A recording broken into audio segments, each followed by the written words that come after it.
Bonjour et bienvenue sur ma chaîne. Aujourd'hui, je vais partager avec vous mes 5 conseils pour devenir développeur à partir de zéro. Si vous êtes intéressé par ce domaine, mais vous ne savez pas par où commencer, vous êtes au bon endroit. Quelles sont les bases à connaître pour devenir développeur? Comment s'initier à la programmation? Quel type de développeur souhaitez-vous être? Comment trouver un emploi dans ce domaine? Vous allez trouver les réponses à toutes ces questions dans cette vidéo. Alors sans plus tarder, commençons à explorer ces 5 conseils pour devenir développeur à partir de zéro. Il est crucial de bien comprendre les termes et les concepts de base avant de se plonger dans le monde passionnant de la programmation. C'est pour ça que j'ai créé cette chaîne YouTube et mon blog. J'offre une formation gratuite qui comprend un e-book et qui couvre les bases de l'informatique et la programmation, ainsi qu'un lexique des termes les plus couramment utilisés que vous pourrez utiliser au fur et à mesure de votre apprentissage. Ensuite, il est également crucial de maîtriser certains outils et compétences fondamentales pour être efficace en tant que développeur débutant.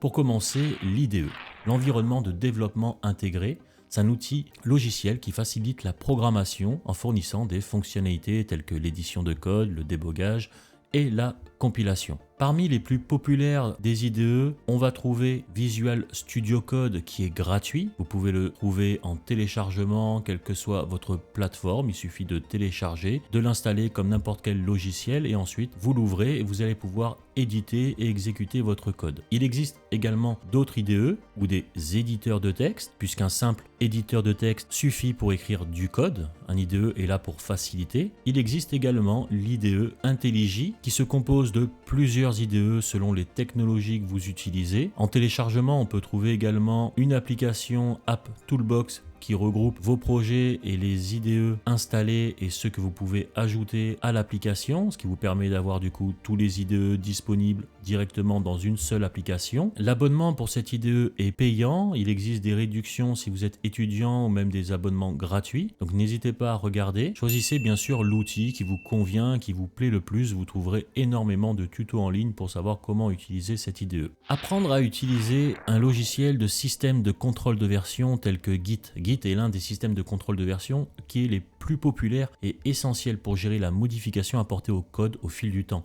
Dans mes vidéos, je vous explique comment créer un dépôt, ajouter des fichiers, je l'utilise dans des exemples concrets lors de la création de projets, donc je le montre dans l'utilisation de mes vidéos. Apprendre aussi ce qu'est la gestion de projet et méthode agile. Des outils tels que Taiga, Trello ou Jira sont utiles pour organiser et suivre les progrès de vos projets en utilisant des méthodologies agiles comme Scrum. Là également, je l'ai déjà présenté dans une vidéo, je vais vous mettre le lien en description où justement il y a l'utilisation de Git et de Taiga pour concevoir un projet, là sous Python, mais le but étant de s'initier à la programmation tout en utilisant des outils tels que Git et Taiga pour développer un projet, dans ce cas-là un jeu de blackjack.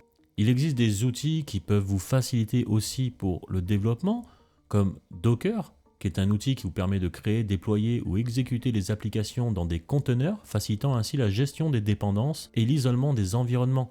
Au lieu d'installer toutes les dépendances sur votre machine, Docker vous permet de travailler avec des conteneurs qui contiennent toutes les dépendances nécessaires à votre projet. Et en même temps, ça vous permet d'avoir un environnement qui peut être identique à l'environnement de production, ce qui permet d'avoir une cohérence entre l'environnement de développement et l'environnement de production. Il y aura moins de soucis du type ça marche sur ma machine, mais ça marche pas en prod. Si des images sont utilisées en production, on peut également faire la même image pour l'utiliser en mode développement avec exactement les mêmes librairies, les mêmes versions, ce qui évite justement ce genre de soucis. Mon deuxième conseil, bien entendu, c'est la programmation. Pour les débutants, je recommande de se familiariser avec les concepts de programmation en travaillant sur des programmes simples, en ligne de commande ou des scripts pour commencer. Ensuite, en fonction du type de développeur, on va le voir par la suite, que vous souhaitez devenir, front-end, back-end, full stack, vous pouvez vous concentrer sur les technologies et langages de programmation spécifiques à ce type de développement. Et c'est là où on en revient à mon troisième conseil, c'est quel type de développeur vous voulez devenir. Il existe plusieurs types de développeurs, comme j'ai dit. Développeurs front-end, back-end, chacun requiert la maîtrise de différents langages de programmation et technologies. Par exemple, pour le développement front-end, il est important de connaître l'HTML, le CSS et le JavaScript. Tandis que pour le back-end, des langages tels que Python, Ruby ou PHP, tout dépend de l'environnement dans lequel vous voulez développer. Mais tout d'abord, qu'est-ce que cela signifie front-end et back-end? Le développement web peut être divisé en deux parties distinctes, le front-end et le back-end. Le front-end est la partie visible d'un site web, ce que les utilisateurs voient et avec quoi ils interagissent. Le back-end est la partie cachée qui gère les données et les fonctionnalités du site. Le front-end est souvent appelé la partie client du développement web, car il est directement visible pour l'utilisateur final. Les développeurs front-end sont responsables de la création de pages web interactives et attrayantes qui sont accessibles sur différents appareils et navigateurs. Ils utilisent, comme on a vu, des langages de programmation tels que HTML, le CSS, le JavaScript pour créer une expérience utilisateur fluide et intuitive. D'un autre côté, le back-end est la partie serveur du développement web. Les développeurs back-end travaillent sur les coulisses du site, gérant les serveurs, les bases de données et les API. Ils utilisent des langages de programmation tels que PHP, Python, Ruby pour créer des applications web dynamiques qui stockent et gèrent les données. En fin de compte, le front-end et le back-end travaillent ensemble pour créer un site web fonctionnel et attrayant. Les deux parties sont essentielles pour la création d'un site web réussi. Les développeurs front-end et back-end doivent travailler en étroite collaboration pour s'assurer que la fonctionnalité et l'expérience utilisateur soient cohérentes et efficaces. Mais certains développeurs web vont encore plus loin en travaillant sur les deux côtés de la programmation web, le front-end et le back-end. Ils sont appelés les développeurs full stack. Ces professionnels ont la capacité de travailler sur tout le cycle de développement, de la conception initiale à la mise en production. Ils peuvent donc créer des sites web entièrement fonctionnels du côté client et serveur. En comprenant maintenant la différence entre le front-end et le back-end ainsi que le développement full stack, vous pourrez mieux comprendre quel type de développeur vous souhaitez devenir. Quatrième conseil qui est la mise en pratique. Pour maîtriser un domaine particulier, il faut beaucoup pratiquer. Commencez par des projets simples pour vous familiariser avec les bases, puis vous évoluez vers des projets plus complexes. Par exemple, pour le développement web, commencez par créer des sites web en HTML et CSS sans utiliser de bibliothèque externe. Ensuite, une fois que vous êtes à l'aise, apprenez d'autres technologies comme React, Angular ou Vue.js. Et c'est là où on en vient aux bibliothèques et aux frameworks. Vous avez déjà entendu parler de ces deux noms. Au fil du temps, de nombreuses bibliothèques et frameworks ont été développés pour faciliter le travail des programmeurs en leur fournissant des fonctionnalités prêtes à l'emploi et des structures prédéfinies. Les bibliothèques et les frameworks sont conçus pour faire gagner du temps et éviter de réinventer la roue. Par exemple, jQuery est une bibliothèque JavaScript populaire qui simplifie la manipulation du DOM et les interactions Ajax, tandis que React et Angular sont des frameworks pour le développement d'applications web front-end.